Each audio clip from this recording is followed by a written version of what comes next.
Business Review, your daily source for the most critical stories in the financial world. Tune in next time for the latest financial news impacting the world economy.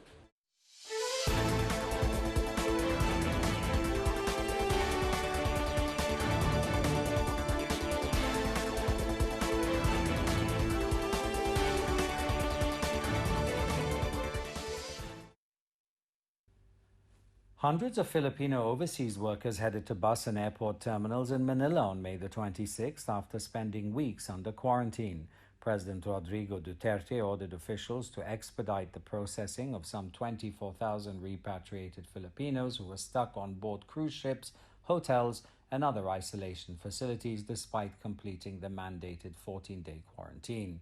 Ana Maria del Carmen, a teacher in Thailand, has been stuck in Manila since March 26th and was happy when she received word she can return back to her home province with her family in Batangas. Overseas Filipino workers are breadwinners and a key support base for Duterte. Their mostly $30 billion of annual remittances is a key driver of the Philippine economy, sustaining millions of family members.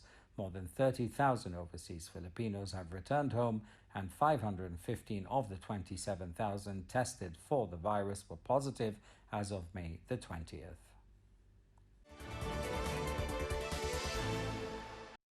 The International Labour Organization said that the Americas will bear the brunt of an estimated 305 million jobs losses that the COVID-19 pandemic will cause worldwide between April and June. The Geneva-based body said that the outbreak also risks creating a lockdown generation of young people forced to play catch-up on the labour market for at least 10 years. Its report left its estimate for second quarter job losses calculated in terms of working hours compared to a pre-pandemic baseline, unchanged from a month ago. The Americas, meanwhile, had jumped from being the least affected region in labor market terms in the first quarter to being the most affected, with an expected 13.1% drop in working hours in the second, ILO Director General Guy Radar told a briefing. Radar said he was extremely concerned about young people who are being affected disproportionately by the crisis, saying this might lead to a lockdown generation. The ILO hiked its estimate of first quarter job losses by 7 million to 135 million.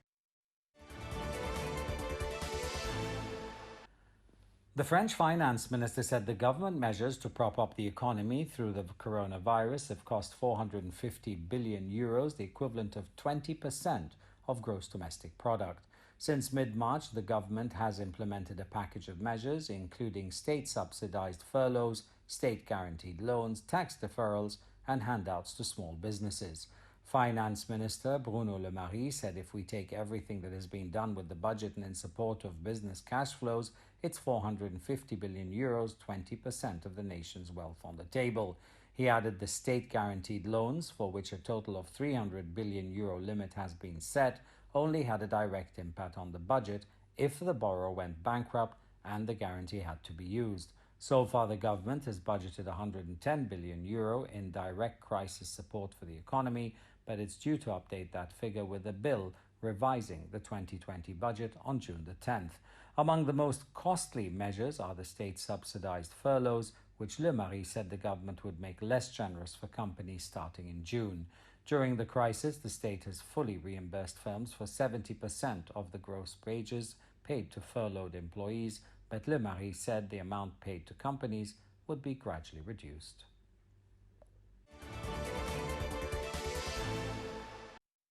The European Union's executive unveiled a €750 billion plan to prop up economies hammered by the coronavirus crisis on May 27th, hoping to end months of squabbling over how to fund a recovery that have exposed fault lines across the 27-nation bloc. Under the proposal, which could still be blocked by more frugal northern member states, it would borrow the funds from the market and then disperse two-thirds in grants and the rest in loans to cushion the unprecedented slump expected this year. In her presentation of the proposal to EU lawmakers, European Commission President Ursula von der Leyen said the money would help restore and rebuild our single market, that great generator of innovation, prosperity, and opportunity.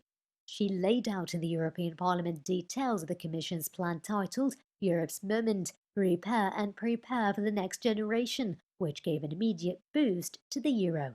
The former German defense minister said the money would be channeled towards investment in key infrastructure, from 5G to housing renovation, while ensuring the transition to climate-neutral economy leaves nobody behind. The more frugal nations would rather see the recovery package comprise only loans, and in a bid to reassure them, von der Leyen said, the borrowing will ultimately have to be repaid, meaning higher national contributions to the EU budget in the future or new taxes assigned to the bloc.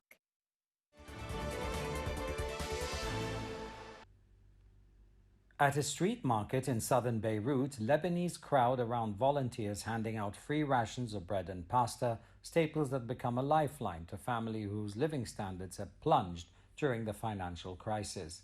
Lebanon's economic crisis has brought mounting hardship for its roughly 6 million people. Prices have soared, the result of a dollar crunch that has sunk the local currency since October and eviscerated purchasing power. The worsening conditions have already threatened serious unrest. Last month, protesters defied a virus curfew, rioted, burning banks and leaving a demonstrator dead. Prime Minister Hassan Diab said last week the double blow of the financial meltdown and the pandemic could tip Lebanon to a full-blown food crisis as basics like bread become unaffordable. People are eating less, with butchers complaining of shrinking sales, restaurants empty, and families making do with simple carbs even during the holy month of Ramadan. Lebanon defaulted on its sovereign debt in March and has entered talks with the IMF.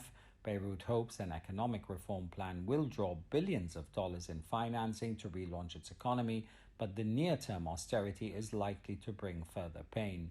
Even before the lockdown, hundreds of businesses were shuttered and workers laid off. As the government has eased restrictions, many businesses have remained shut anyway, the rising dollar making costs too expensive at a time when customers are scant. California Governor Gavin Newsom said that barbershops and their salons may open with modifications in parts of the state where public health officials can show it is safe, as the most populous U.S. state continued to ease its coronavirus-related restrictions. According to new guidelines, salon employees in the 47 of California's 58 counties that have been cleared to reopen them will be required to wear face coverings and encouraged to also don goggles or other eye protection when working with customers, while customers must also wear face coverings, use hand sanitizers, and follow social distancing guidelines. Workers and customers must all be screened for fever and other symptoms of COVID-19, the disease caused by the novel coronavirus. The move to allow haircuts by appointment in most of the state's 58 counties comes a day after Newsom allowed churches to hold abbreviated services with no more than 25% of their building's capacity. Nationwide, some health experts warn that reopening too quickly could trigger outbreaks of COVID-19, the disease caused by the virus. 20 U.S. states reported an increase in new cases for the week ended May 24th, as the death toll nears 100,000 according to a Reuters analysis. Florida reported an early 6% increase, while New York registered a double-digit decline. In New York, Governor Andrew Cuomo called on President Donald Trump to support infrastructure spending to jumpstart the U.S. economy as states further relaxed lockdowns and some people flouted precautions aimed at curtailing the novel coronavirus. The French President Emmanuel Macron said he aims to make France the top producer of clean vehicles in Europe by getting car makers to repatriate production from abroad and develop new models on French soil. To reach that aim, Macron said during a visit to a car factory in Etaples that France would increase the state bonus for consumer buying electric cars to €7,000 from the current €6,000. No car model currently produced in France should be manufactured in other countries, he added. Macron said the government would not sign off on a planned €5 billion state loan for Renault until management and unions have concluded talks over the future of the French workforce in the plant in France. Overall government measures to support the car industry would amount to some 8 billion euros. He said this following a visit to Valeo car parts factory in northern France.